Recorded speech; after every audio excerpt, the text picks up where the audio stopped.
Bom dia, boa tarde, boa noite, dependendo do horário que você estiver vendo esse vídeo. Eu sou PH Cavalari, artista professor, e vem comigo para mais uma revisão de História da Arte.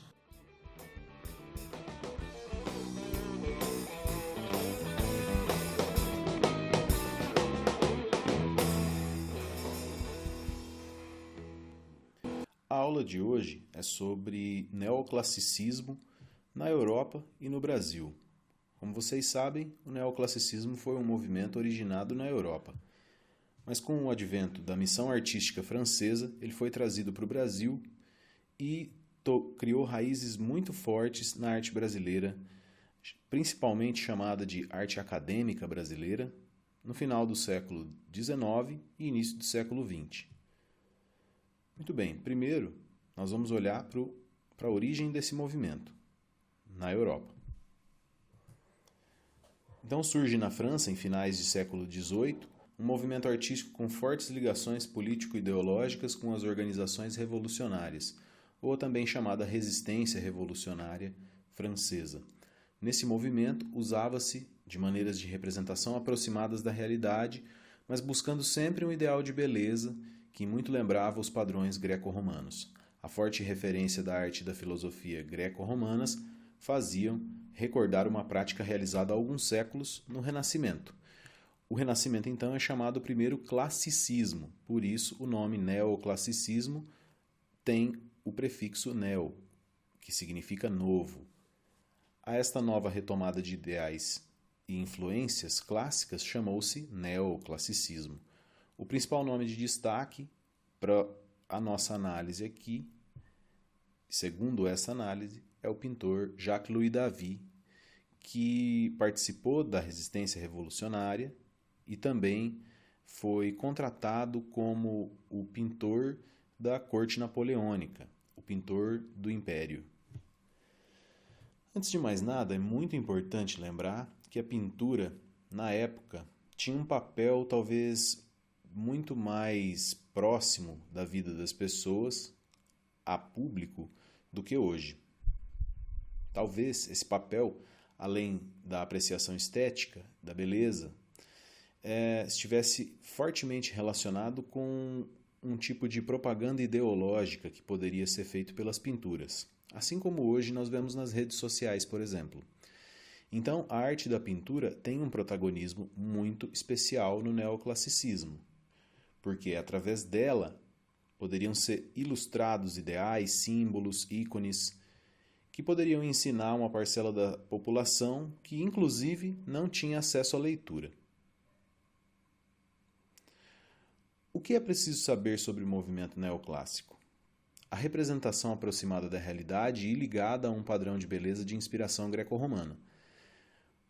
Em um primeiro olhar, o neoclassicismo pode parecer uma arte realista, mas quando a gente estuda mais a fundo a influência greco-romana, e principalmente em relação ao padrão de beleza ligado ao corpo humano, nós vemos que, ao invés de realista, essa arte é idealista, porque ela busca o mesmo padrão de beleza a ser representado pelas estátuas gregas, por exemplo, expressando o ideal de beleza deico, ou dos deuses gregos.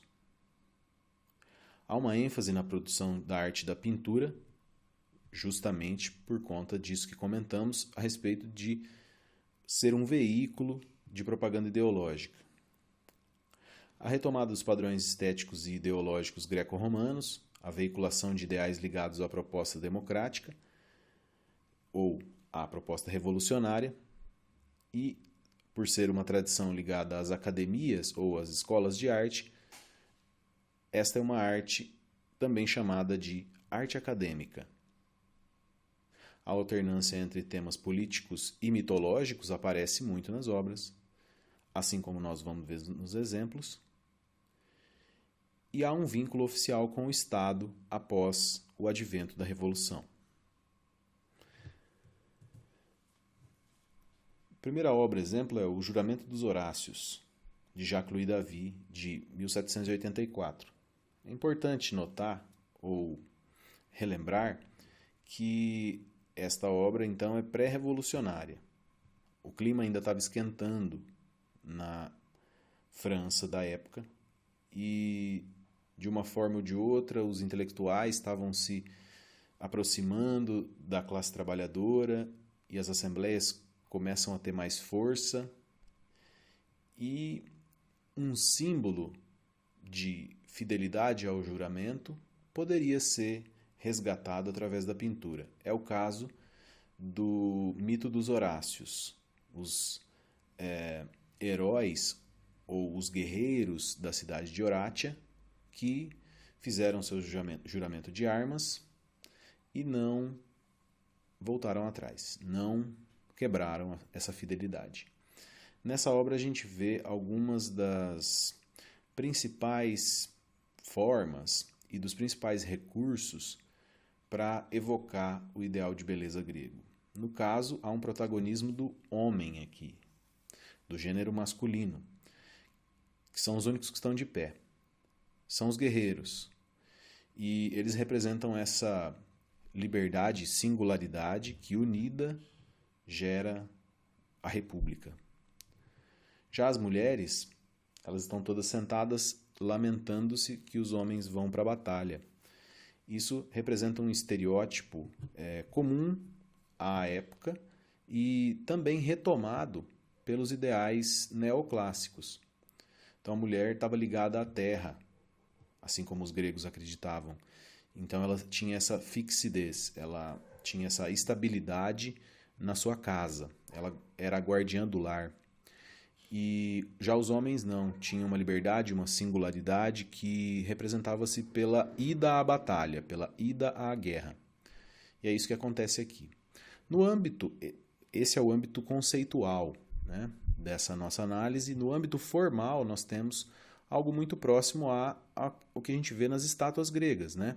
Então, a musculatura muito bem aparecendo, né, por exemplo, nas pernas dos guerreiros, nos braços, e também uma projeção de perspectiva muito interessante, né, que liga-se a um ponto de fuga, mais ou menos no meio da pintura, onde todas as linhas do chão, os ladrilhos, se encaminham.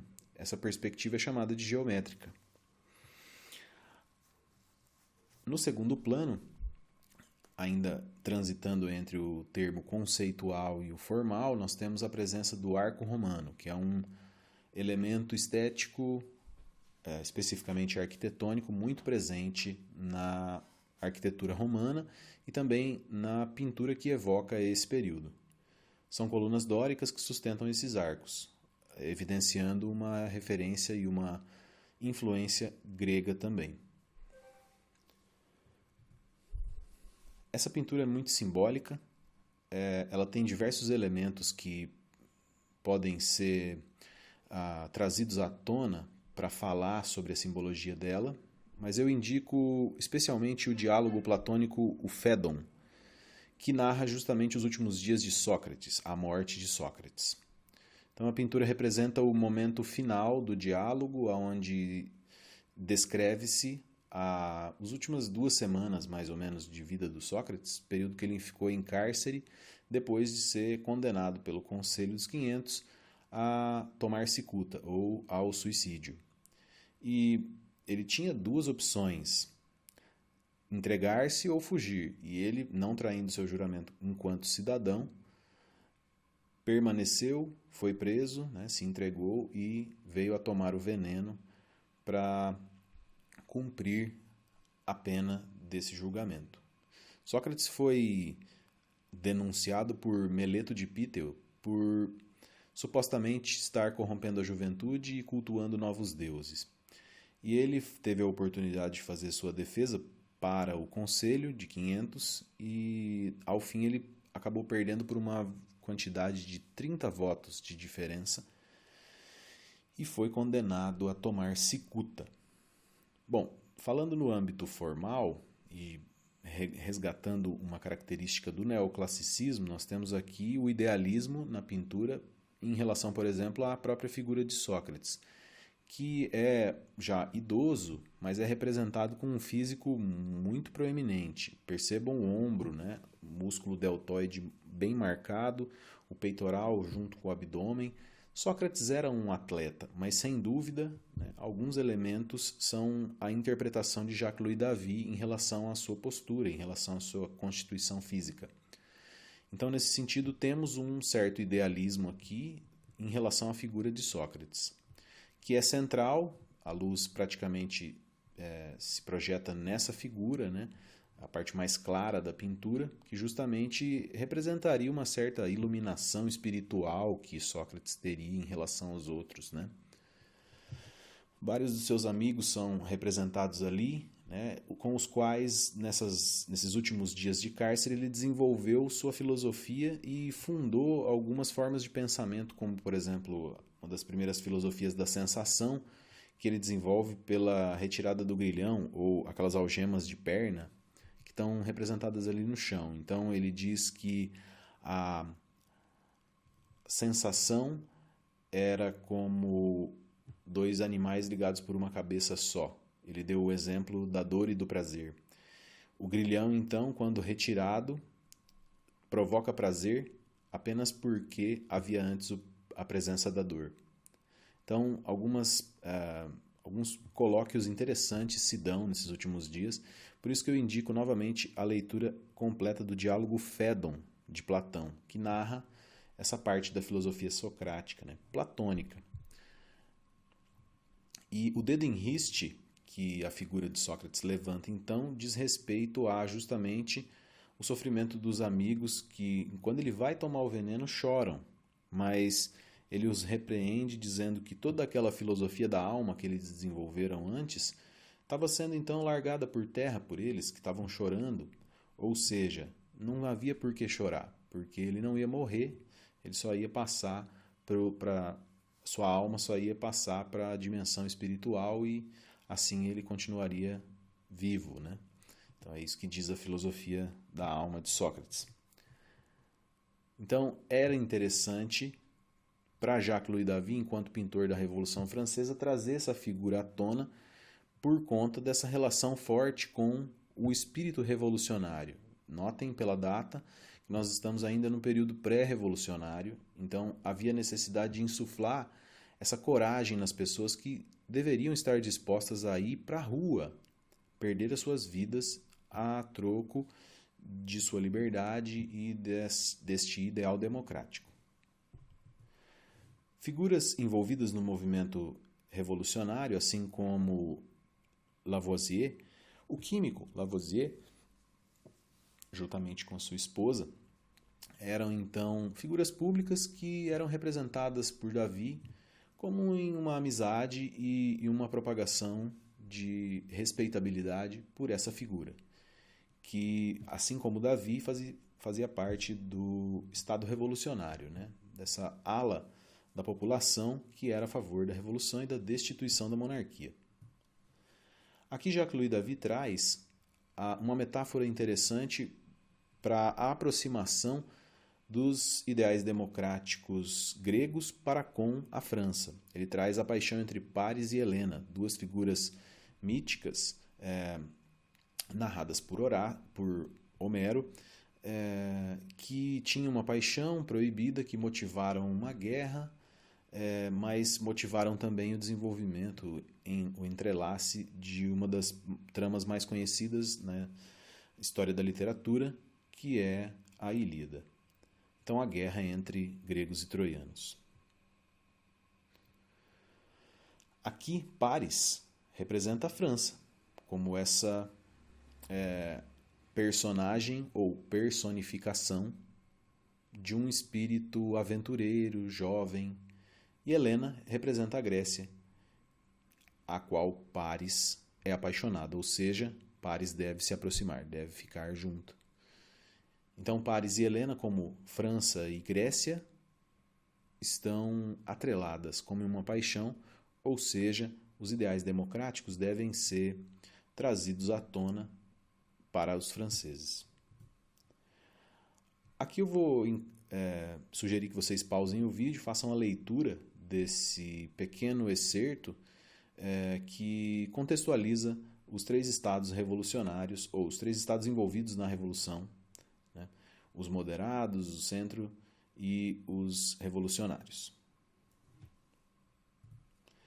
E falando nos revolucionários, A Morte de Marat é um quadro que é entendido por alguns autores, como Feigstrover, por exemplo, como uma das obras de maior qualidade de Davi, porque envolve muito sentimento, que ele não expressa tanto assim, segundo a autora, em outras obras como as que têm caráter mitológico, por exemplo. Aqui, o Jean-Paul Marat, que é o escritor jornalista morto na banheira, era amigo pessoal de Davi. Então, essa obra, tida como uma homenagem, vai além dessa limitação expressiva que ele teria nas obras propagandistas, né? E mexe com os sentimentos. Isso segundo a Feigstrover. Marat, então, era essa figura ligada ao Partido Revolucionário que foi assassinado, né, por uma peticionária. Quando ele estava assinando essa petição, essa moça que adentrou o seu camarim ali, pessoal, apunhalou no peito e ele morreu. E então Jacques-Louis David vai aproveitar a situação para fazer essa homenagem e também demarcar a importância dessa figura jornalística revolucionária no contexto da Revolução. Lembrando já que esse é um período em que a Revolução já tinha se instituído, notem pela data, 1793. Jean-Paul Marat, que pertencia à ala mais radical da Revolução Francesa, os jacobinos, é homenageado pelo seu amigo Jacques-Louis David com o apaixonante quadro A Morte de Marat. Marat tinha uma doença rara de pele que o obrigava a permanecer várias horas na banheira. Numa das inúmeras vezes que ali permanecia, Charlotte Corday, militante do Partido Moderado, os girondinos, fazendo-se passar por uma admiradora que pede auxílio com uma carta, petição, que na obra aparece segurando na mão, né? Marat aparece segurando na mão, consegue um pretexto para se encontrar com ele e o assassina a apunhalada no peito.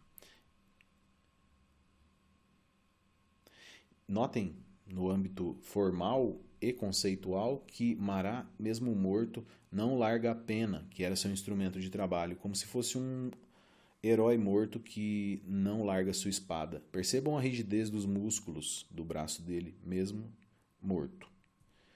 Então isso revela mais uma vez que não é realista o método que o artista usa. Mas isso não o torna menos belo. O fato de ser algo buscado como ideal de beleza, uma beleza ideal, não torna o quadro menos belo, mas só nos permite fazer essa distinção entre realismo e idealismo.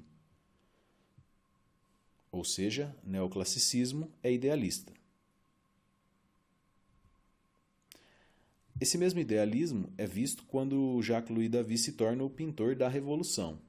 Então, conforme Graça Proença, e aí as referências estão na descrição do vídeo, o maior representante da pintura neoclássica, Jacques-Louis David, que nasceu em Paris, foi considerado o pintor da Revolução Francesa por ter registrado os fatos históricos ligados à vida do imperador. Diante disso, se tornou o pintor oficial do Império de Napoleão, exercendo uma grande influência na pintura de seu tempo pelo fato de suas obras expressarem um vibrante realismo. Peço o perdão de uma observação sobre esse ponto. Realismo no sentido talvez de texturas, né? De proporções, talvez não. Falando em proporções, eu convido todos a olharem para essa obra no sentido de que Napoleão, ainda que fosse conhecido por ser uma pessoa de baixa estatura, ele é quase do mesmo tamanho do cavalo, reparem. Ou talvez ele tenha pouca coisa menos de altura do que o cavalo, se colocarmos os dois de pé. Então, esse realismo se refere ao uso das cores, ao uso de tons sobre tons, luz e sombra, mas todo esse jogo serve para algo não realista, algo plenamente idealista, que se refere à construção da figura de Napoleão como um demiurgo, ou um deus, ou um semideus, um herói. Percebam a capa esvoaçante, o controle do cavalo, né? Mesmo que ele esteja empinado. Então, tudo isso é uma figura que foi construída a partir da imaginação e da criação de Jacques-Louis David, e não como uma cena observada. Esse mesmo idealismo, em contraposição a um talvez uma ânsia por criação de um realismo, se vê aqui na coroação de Napoleão, que se estabeleceu no interior da igreja de Notre-Dame, que é gótico, assim como a gente vê na projeção, que era uma forma de arte talvez negada ou pormenorizada pelos neoclássicos. E aí o Jacques-Louis David reconstrói na pintura o interior da Notre-Dame como uma obra neoclássica. Então, ainda que tenha acontecido na Notre-Dame, a coroação de Napoleão é representada por David com esse aspecto neoclássico, como se estivesse acontecendo dentro de um templo grego, né? Muito curiosa essa transposição.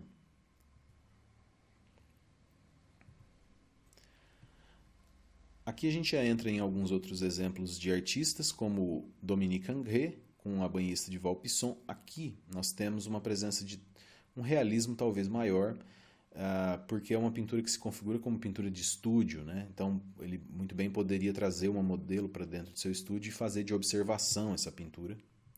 Assim como o autorretrato de Ingres, que se enquadra no mesmo período e em algumas mesmas tendências, como a representação de Napoleão entronizado como um semideus também, né? Como uma figura estonteante, com muito ouro, muita riqueza, esse veludo vermelho, né?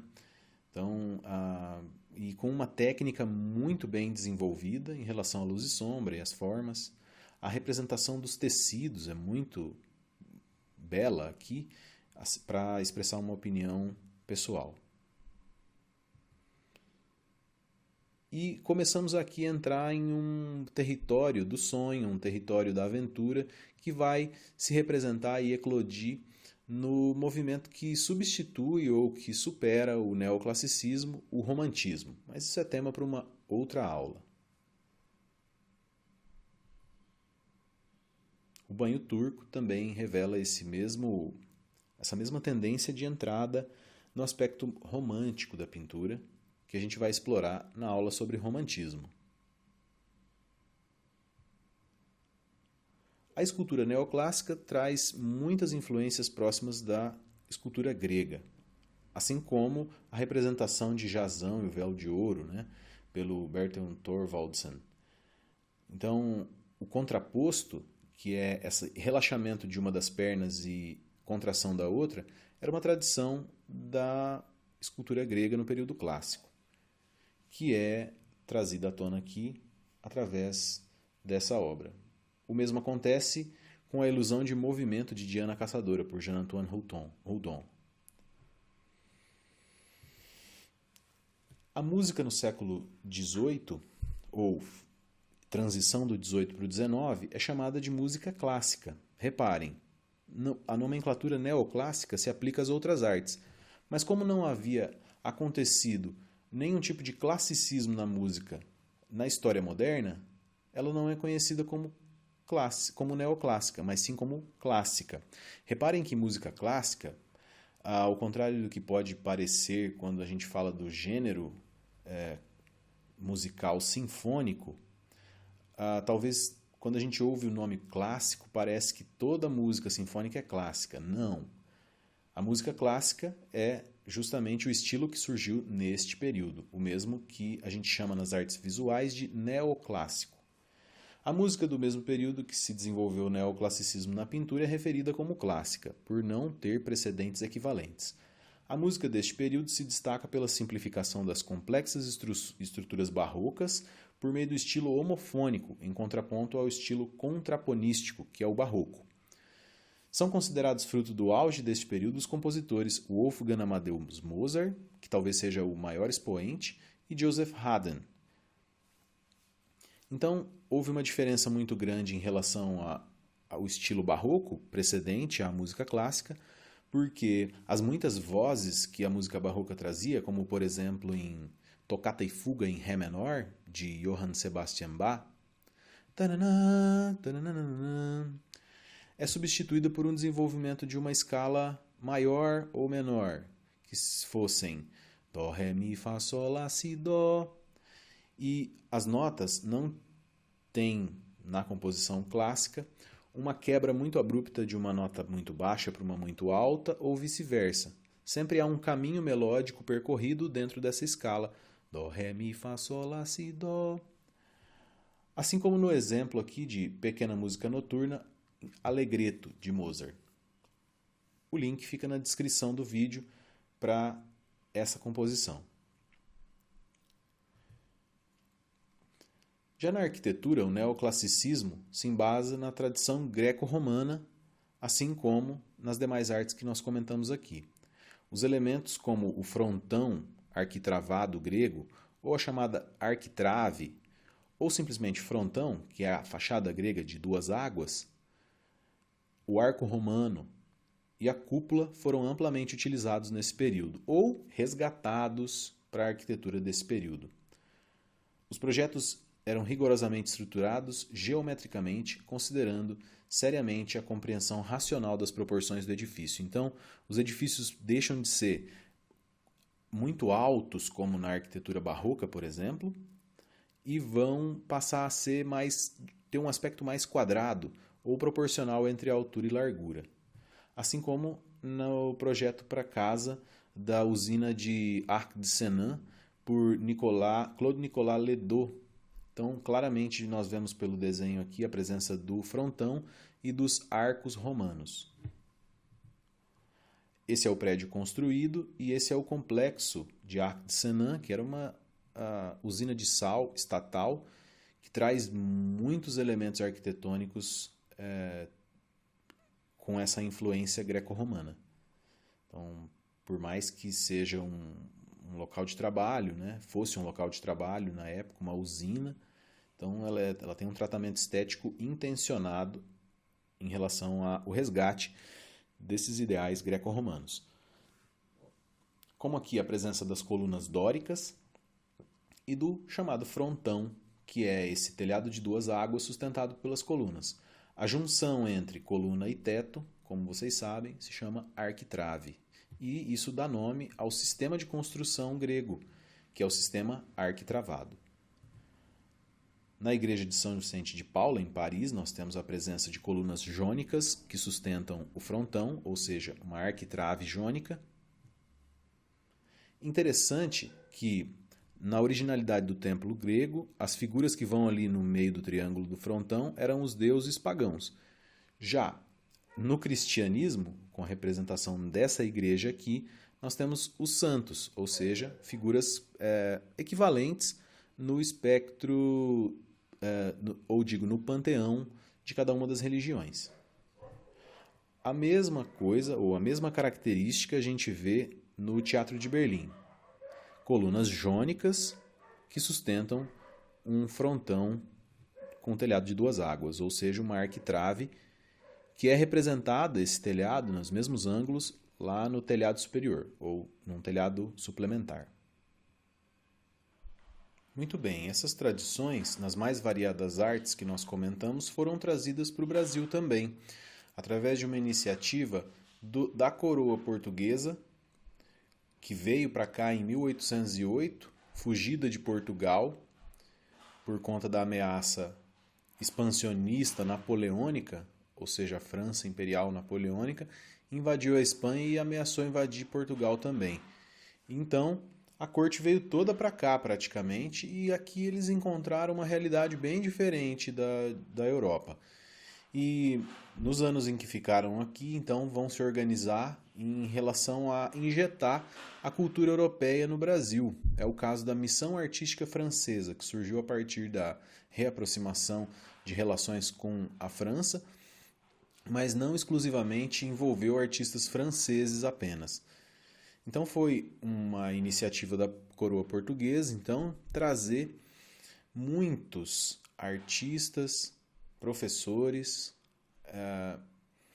e outros produtores culturais, entre eles arquitetos, pintores, desenhistas, poetas, filósofos, escultores, retratistas, modistas, que eram os alfaiates, né?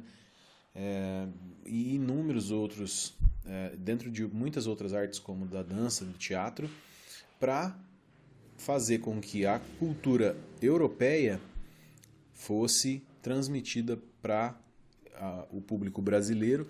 E ainda mais, a iniciativa foi de fundar escolas de arte, fundar teatros, para que isso pudesse florescer aqui. Então, as nossas influências culturais europeias se tornaram muito mais fortes por conta dessa iniciativa também. E aí vamos buscar entender quais foram essas influências iniciais.